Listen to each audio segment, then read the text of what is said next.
Así es, don José. Katy, dice Silka que yo me estoy copiando de su... O se me está pegando su... El esplendor. Su esplendor. Ojalá quisiera yo que se me pegara.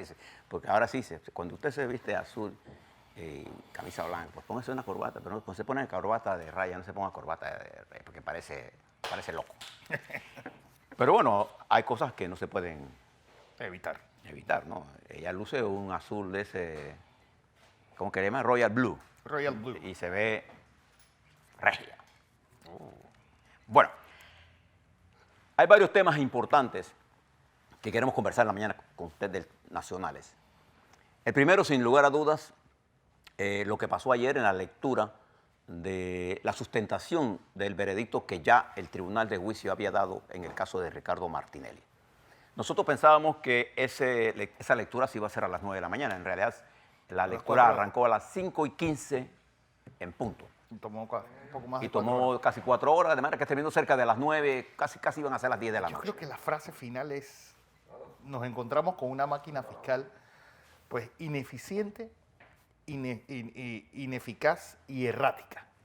Y como no tenemos el documento, que tiene 240 páginas, me informaron, y lo vamos a tener en el transcurso del día, voy a apoyarme en la información que sale hoy en el Panamá América, y voy a tomar voy a seguir el patrón que está allí, porque nosotros le hemos dado seguimiento al caso a lo largo, y los jueces, los que han venido a explicarle, ahora sí, sustentado en esta explicación del fallo, es lo que ocurrió, ¿no? Y le voy a leer un par de cositas y después le voy a hacer un comentario sobre todo. Dice el Panamá América: el reloj del sistema penal acusatorio marcaba las 5:15 de la tarde cuando los jueces Arlén Caballero, Roberto Tejera y Raúl Vergara se presentaron para leer el fallo definitivo en el que se declaró no culpable al exdiputado del Parlacén y expresidente de la República, añado yo, Ricardo Martinelli. El juez Vergara fue el encargado de leer el fallo.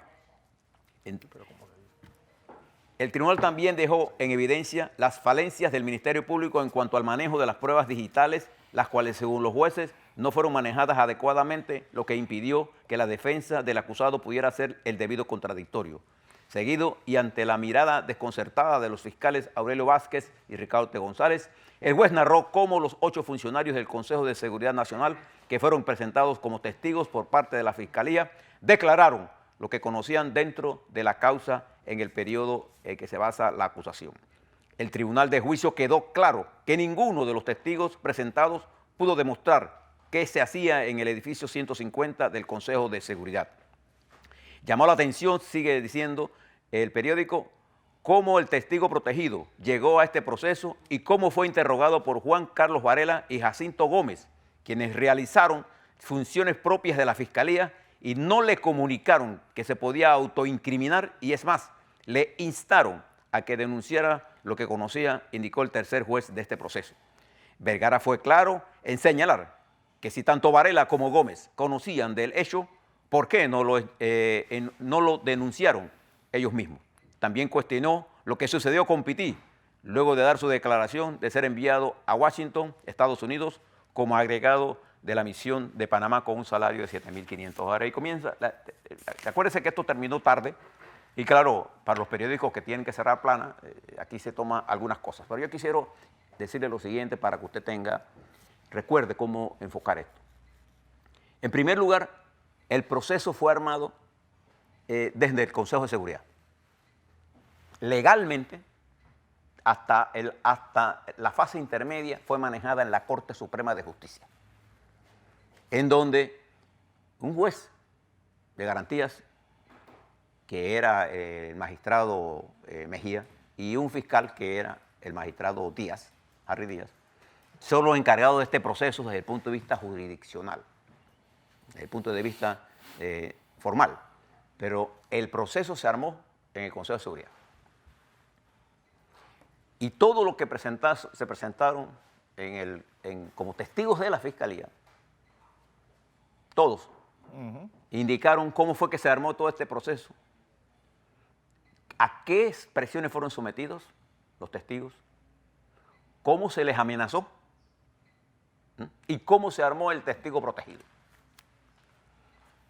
Y nosotros le fuimos señalando Ya, te le estoy hablando del juicio ante el tribunal de juicio. El proceso ante el tribunal de juicio. Pero con antelación, el fiscal procede a hacer una acusación allá en el 2015 contra Ricardo Martinelli sin hacerle una imputación. Y ordena su detención. Fíjense todas las irregularidades que se cometen ahí.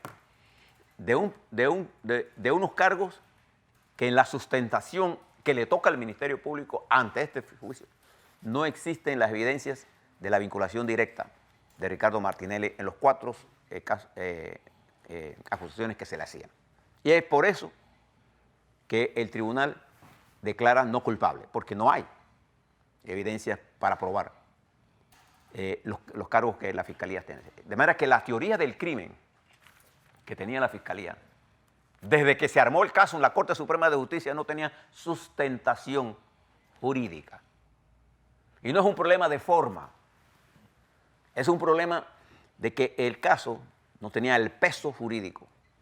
Y gran parte de esta responsabilidad está en el Consejo de Seguridad y está en la Corte Suprema de Justicia, que le entregaron al Ministerio Público un caso prácticamente inganable, porque no había... Es que acuérdate que esto fue un caso, porque siempre me han dicho, esto fue un caso armado, mal, sin tener competencia, desde la Fiscalía Auxiliar por Marcelino Aguilar, pasado a la Corte, peor todavía, investigado por Harry Díaz, y de vuelta al Ministerio Público. Es decir, fue un caso que tuvo y de vuelta al Ministerio Público con parte del proceso ya hecho. Ya hecho. Se llegaron y precisamente, fíjese las cosas que usted tiene que leer. Por eso, ¿por qué es importante leer esto? Porque quizás esta lectura que se dio ayer, nosotros no hemos tenido acceso a la lectura, por eso voy a hacer bien, voy a contener más mis explicaciones para hasta leerlo. Lo que debiera ser lectura obligatoria, tanto de los estudiantes de las universidades que tienden a buscar el derecho procesal penal como su carrera judicial, como de usted, porque usted debe conocer qué cosas se hicieron mal, porque esos son parte de su derecho también. Que a usted se le haga, muy pocos de ustedes saben que para poder que le hagan una acusación hay que hacerle una imputación, muy pocos de ustedes saben de verdad que los fiscales tienen que apegarse a la ley para poder preparar pruebas. Usted no puede estar amedrentando testigos, usted no puede tener gente después en la cárcel amedrentarlo porque eso está contra la ley. Y es por eso que el sistema penal acusatorio y todo el sistema que tiene que ver con la delación, la delación premiada o la delación que permita conseguir pruebas para llevarse a las presas grandes, tienen que tener un sistema judicial fuerte que pueda examinar con detenimiento si se cumplieron o no las formas y contenidos del proceso judicial. Y es por eso que nuestro proceso judicial establece que las fiscalías hacen la investigación y presentan los casos, pero la decisión judicial es del sistema, es de los jueces. Y es por eso que los jueces no pueden ser fiscales. Y es por eso que el señor Moro, allá en Brasil, ha sido duramente cuestionado porque él vinculó su trabajo a los fiscales. Los fiscales no son jueces, ni el juez es fiscal. Hay una división muy clara en el orden constitucional del derecho, en que los fiscales tienen una función y los jueces tienen otra función. Bueno, claro. Aquí se fundieron. Y no solamente eso, sino se fundió el Poder Ejecutivo en una lucha política contra Ricardo Martinelli. Esa no es la función de la justicia. Las luchas políticas se deciden en las democracias, en las elecciones. Las dictaduras se deciden en el paredón. Y las luchas judiciales se definen en la democracia, en un órgano, un ministerio público que investiga dentro del marco de la ley y un sistema judicial que evalúa la legalidad de lo actuado por los fiscales. Bueno, los jueces evaluaron que la actuación de los fiscales en todo el proceso, tanto en la Corte como en el Ministerio Público, fue de los más mediocres. Entonces yo lo que le invito a que todos hagamos esa lectura y hagamos una reflexión. Ineficiente, errática e ineficaz. Palabras textuales. Repítalo, ¿no? Ineficiente, errática e ineficaz. Con esa frase terminó el ¿Y por qué ineficiente? Porque como yo fiscal voy a llevar a un testigo que va a hablar en contra de mi teoría. Ineficiente porque incluso la presentación, la preparación de los testigos y la colección de los datos de los fiscales dejó por fuera cosas importantes, por ejemplo. Usted no puede mantener a los abogados de la defensa ocultos de lo que usted está investigando, porque para que el juicio sea justo, los abogados de la defensa tienen que tener acceso a toda la información. Pero el juez, el magistrado Mejía, en su sabiduría supina, ¿no?, en su gran conocimiento del derecho, le negó a la defensa el conocimiento de las pruebas. Y primero aparecían los medios de información, antes que los abogados de la defensa. Sí. Todo el mundo tiene el derecho a tener un juez imparcial. Todo el mundo tiene el derecho a que los fiscales le respeten sus derechos. Ningún detenido puede ser objeto de coacción, ni de presión, ni de tortura, ni física ni mental. Son principios elementales. Por eso es importante, Fernando, que leamos todos. Nosotros vamos a darle lectura a él y vamos a hacer después las preguntas a los abogados que sepan de esto para prepararnos para conversar con ustedes al fondo de esto. Pero esto es un documento de 240 páginas que es como un testimonio, ¿no? Se pone al desnudo el proceso. Es un manual de lawfare, pero mal hecho. Y no es un mamotreto como dice un periódico por ahí. Es un esfuerzo intelectual que valoro de los jueces, porque además nos da instrumentos a nosotros para aprender, para nutrirnos, para poder entender los procesos judiciales. Ya se puede decir el nombre de William Pitti también. Ya dejó de ser testigo protegido. Ya dejó de ser testigo protegido. Bien. Pero el otro caso, similar a este, pero que sí es responsable del Ministerio Público en 100%, es el de la Caja de Ahorro. Cualquiera que se lea esto se da cuenta que no hay delito. Y si no hay delito, no puede haber persecución a un delito que no existe.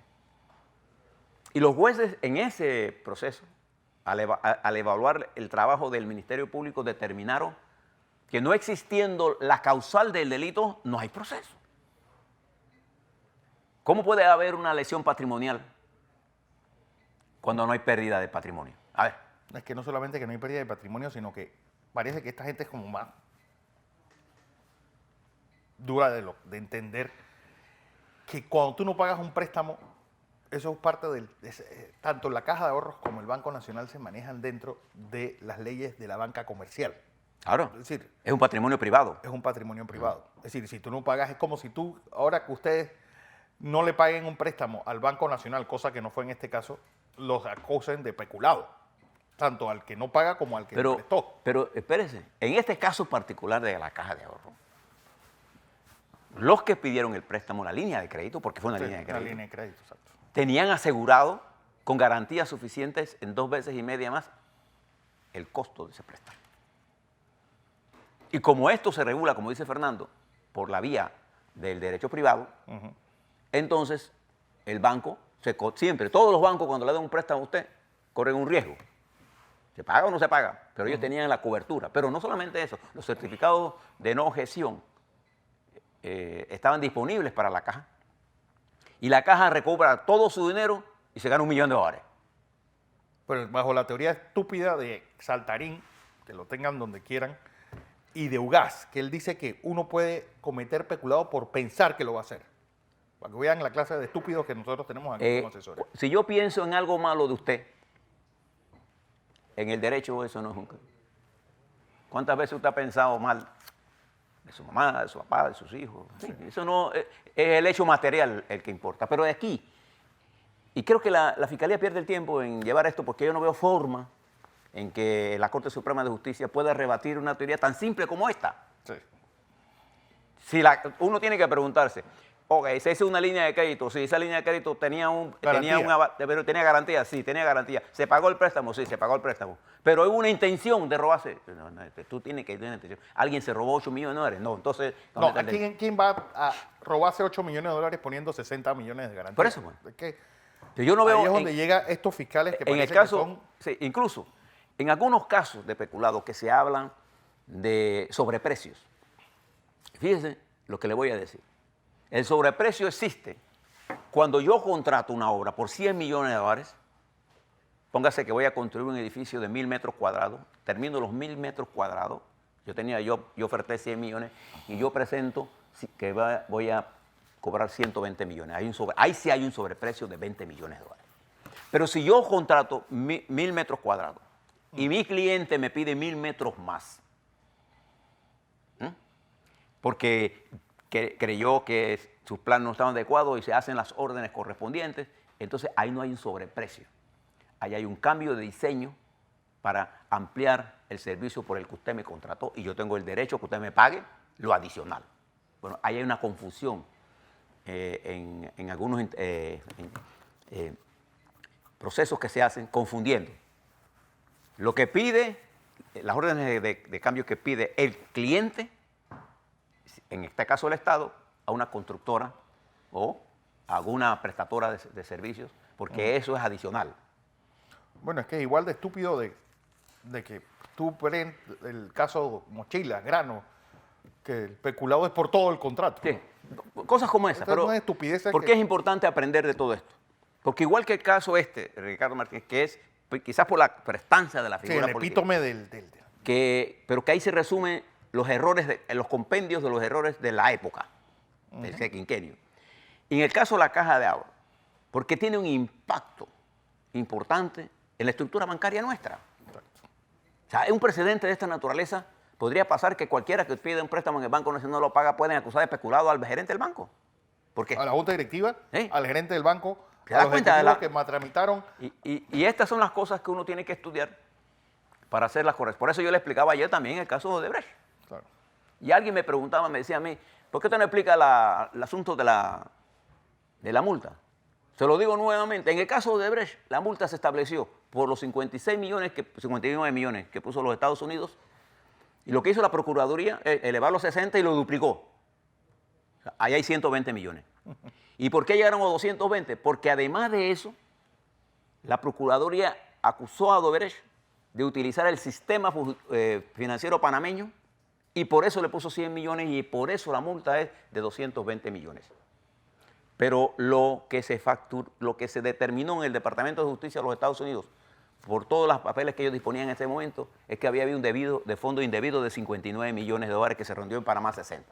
Entonces, esos son los hechos que uno debe estudiar para poder manejar esto con sensatez, con seriedad, porque las afectaciones son tan grandes cuando se cometen errores de esta naturaleza. Pero yo creo que lo que debemos aprender es cómo tenemos que hacer para mejorar el sistema. Bien, voy a leerme el documento que lo voy a tener en la mañana de hoy, Fernando. Sí, esperamos que hoy nos lo puedan suministrar y entonces seguiremos conversando porque este es un tema apasionante. Lo que está en ese documento, tengo pinceladas, pero no quiero perder no quiero especular sobre lo que está puesto allí. Le quiero hablar de dos cosas rápidamente. Tengo 10 minutos, 5 por tema. La APP, las asociaciones público-privadas. El CONATO se pronunció contra las asociaciones públicas-privadas argumentando 7 elementos. Primero, que son privatizaciones, dice la CONATO. 2, que no resuelven el déficit fiscal. 3, es una ley marco más que nada. 3, crea un superministerio. 7, los beneficios de la APP son para los inversionistas. 6, no resuelven la eficiencia del Estado. Y 7, hay otras formas de ver el problema. Yo quisiera rápidamente explicarle a nuestros amigos los trabajadores mi punto de vista sobre esta ley. Las APP, primero en nuestra economía, en nuestra economía subsisten diferentes formas de empresas y modelos económicos de empresas. Primero tenemos una gran empresa estatal, que es el Canal de Panamá, altamente eficiente, que produce ingresos. Y tenemos empresas estatales altamente ineficientes. El IDAN, ETESA. Y hemos tenido empresas estatales que fracasaron. Hemos tenido APP. En la época del general Torrijos, nosotros construimos el oleoducto interoceánico, que fue una construcción entre nosotros y Alaska, que es una APP. Nosotros le dimos la concesión y eso fue altamente rentable. Bueno, es el mismo caso de ahora que estuvo fuera de servicio de Laguna Alta. Y entonces fíjense qué es lo que es realmente la APP. La APP es una forma de crear empresas estatales a largo plazo. Eso es lo que es. Yo le pido al sector privado, le doy una concesión de 20 años, que tiene que ser rentable para él. Le digo a mis queridos amigos trabajadores, hay muy pocas empresas en el mundo que estén interesadas en construir, administrar y operar. Sí. Eso es bien difícil y más ahora. Eso no es tan fácil. Porque una empresa que construye, opera y mantiene una obra, me la tiene que regresar al Estado en buen estado, a cero costo.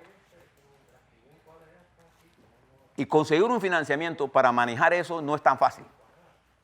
Esto no es privatización, esto es conseguir fondos adicionales para construir y producir la infraestructura a los panameños y panameñas para que a una velocidad más rápida puedan satisfacer sus necesidades básicas, generar empleo y riqueza para los trabajadores. Que esto va a beneficiar a las empresas que participan, sin duda alguna. El capitalismo es eso. Si no hay rentabilidad, no vamos a conseguir a nadie. Esa es la verdad. Pero que esto no resuelve el déficit fiscal, esto no está hecho para resolver el déficit fiscal. Esto está hecho porque tenemos un déficit fiscal tan alto que lo que tenemos que hacer es que las inversiones que podamos hacer, utilizar capital privado para no contabilizarlo como déficit fiscal. Exacto. Eso es como deuda del Estado. Y no como deuda del Estado. Que crea un superministerio. Bien, ahí es donde viene, y quizás ahí hay argumentos importantes. En la administración pública panameña tenemos la tendencia a centralizarlo todo. Sí. Es más, el país adolece de una tendencia a la centralización cuando el mundo se maneja hacia la descentralización. La eficiencia de un sistema está en la capacidad que tengan las bases del sistema de poder de tomar decisiones autógenas, es decir, por su propia naturaleza. Por ejemplo, si la Caja de Ahorro del Banco Nacional tiene que consultarle al presidente de la República o al ministro de la Presidencia su programa de comunicaciones, estaría cometiendo un grave error, porque el ministro de la Presidencia no tiene gente ahí que sepa de banca. La comunicación de banca ocurre instantáneamente. Igual que pasa con el IDAN o pasaría con la empresa de transmisión, hay cosas que son automáticas. Entonces, nosotros tenemos creer que la centralización produce eficiencia. La centralización lo que produce es un cuello de botella, en donde nada se va. Entonces, creo que ahí hay un punto que los trabajadores tienen que mirar y creo que la ley tiene que mirarlo. Todo exceso de centralización, todo que se quede en un solo ministerio, llega un momento que el nivel de ineficiencia es tan grande porque nadie tiene la capacidad de verlo todo.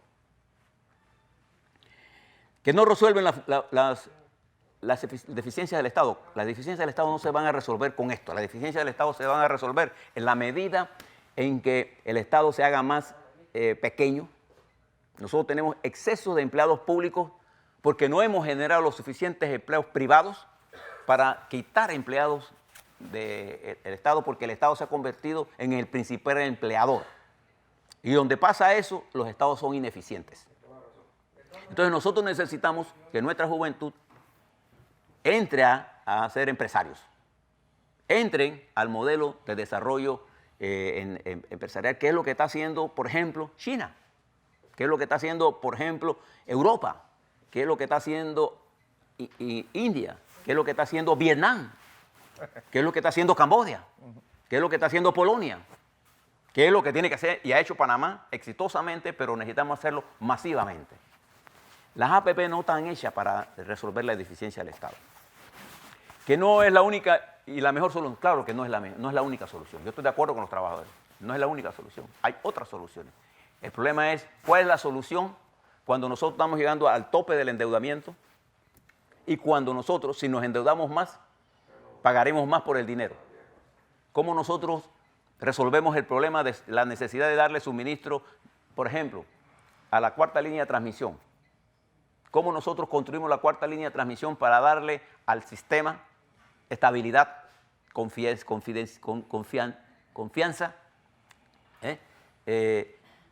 si no tenemos el dinero? Entonces tenemos que recurrir a las asociaciones públicas privadas para darla en concesión y le puedo garantizar que serán pocas las empresas del mundo que estén interesadas en construir, operar sistemas de esta naturaleza, porque son de 20 años. Y las empresas normalmente, las que construyen, tú me pagas, chao, tú. Pero operar y mantener una línea de transmisión requiere de dos tipos de empresas, la que construye y la que administra después, durante 20 años, el proyecto. ¿Y qué es lo que garantiza esto? Que el precio de transmisión lo establece la autoridad de los servicios públicos cuando hacen oferta. Yo cuando te voy a dar la línea de transmisión, yo no te voy a decir cuántos millones te va a gastar. Tú me vas a proponer un precio por el que tú vas a vender el costo de la energía que tú vas a producir en esa línea. Suponte que sean 2 centavos el kilovatio. Entonces, a ese es los 2 centavos que yo te voy a cobrar. Si te gastaste 1.300, 1.300, 1.400, a mí no me importa. Ahí a los 25 años tú me regresas ese proyecto para que sea parte de los activos de la empresa de transmisión. Simple. Si tú te gastaste 2.000, 3.000 millones, ese es tu problema. Ese es el problema tuyo. ¿Cuáles son los problemas que yo veo en esta ley? Porque no tengo la versión final. Es que la ley, intentando ser transparente, lo que se vuelve es un sancocho de cosas. Por ejemplo, todo este esquema que estaba para utilizarse e impedir que las empresas que en una u otra forma, aquí o afuera, hayan llegado a acuerdos, no pueden competir en Panamá. Entonces, eso es una idiotez. Créamelo. ¿Por qué? Porque la mayoría de las empresas de construcción, bancos, medicinas, etcétera, han sido llamadas a juicio y han tenido que ser juzgadas, pagar multas, condenadas. Y nosotros vamos a quitar por eso. Nosotros tenemos que hacer que la ley, yo lo que le propongo a los amigos del gobierno, ¿quiénes saben de esto? Los propios empresarios. Revisemos esa ley con los empresarios panameños para ver si ella está lo suficientemente ágil, diseñada, para que funcione. ¿Qué es lo que nosotros queremos captar? Inversiones privadas para desarrollar áreas de concesiones porque el Estado no tiene los ingresos para hacerlo. Entonces, hagamos la ley simple, con los controles necesarios, pero no le pongamos tantas arandelas. ¿Por qué? Porque a poner la arandela lo que le hacemos es poco atractiva. Y en el mundo hay gente con grandes capacidades de atraer capitales. Si usted cree que lo que le estoy diciendo yo es mentira, ¿usted cree que dónde está invirtiendo la gente? ¿En India? ¿En China? ¿En Irán? Cuando Venezuela recupere, se van para Venezuela. Si ahora mismo en América Latina no están ni viendo nada. Entonces, nosotros hoy tenemos que crear una ley. Yo estoy a favor de la creación de la APP, pero yo lo que creo es que el gobierno debe explicar esto bien.